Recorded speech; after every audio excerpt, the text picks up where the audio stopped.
Long before he became a modern video game icon, Kratos began as a specific figure in the Greek canon. In the earliest ancient texts, he was known as Kratos, spelled with a C. Early storytellers did not grant him a layered personality or a tragic backstory. He existed as the literal personification of brute strength and unyielding force. Playwrights like Aeschylus wrote him as a blunt instrument. As a loyal enforcer for the gods, he lacked any capacity for moral questioning, personal growth, or nuance. He followed orders and inflicted violence. From his very inception on the page, this archetype was a flat mechanism of power. He was an entity stripped of human empathy. Jump forward to the mid-2000s. Early interactive media found this one-dimensional ancient enforcer to be a perfect vessel for adolescent power fantasies. The gameplay was a whirlwind of fiery chains and relentless, disconnected bloodshed. It was an adrenaline-fueled experience designed to make the player feel utterly unstoppable.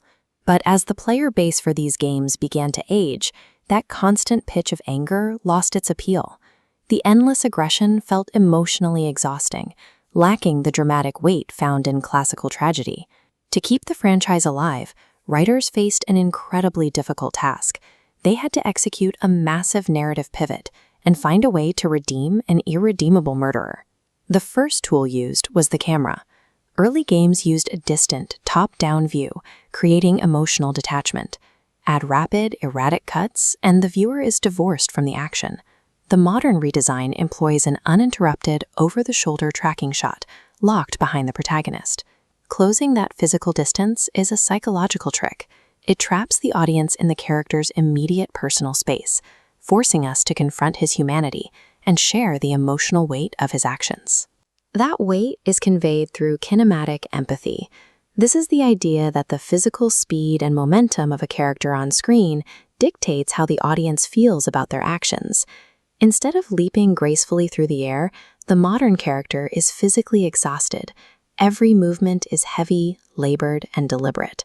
The fast, weightless combos of his youth are now slow, bone-jarring impacts.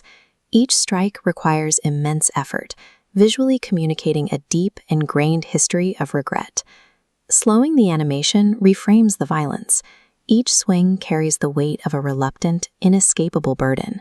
This brings up a strange paradox. The character is still committing extreme acts of violence, yet his actions now feel justified. The narrative framework shifts entirely with the introduction of a vulnerable dependent, a son. Suddenly, there is something fragile that must be kept alive.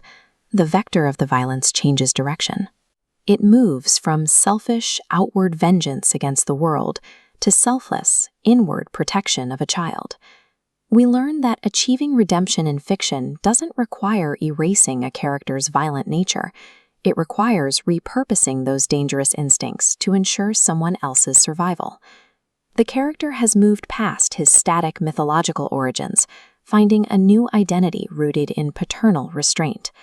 This brings the character full circle. By achieving emotional depth, modern interactive media places itself in direct conversation with the ancient birthplace of theatrical tragedy. This specific shift illustrates how interactive storytelling can mature. It shows how technical tools can be used to explore the internal life of a character once defined only by exterior strength.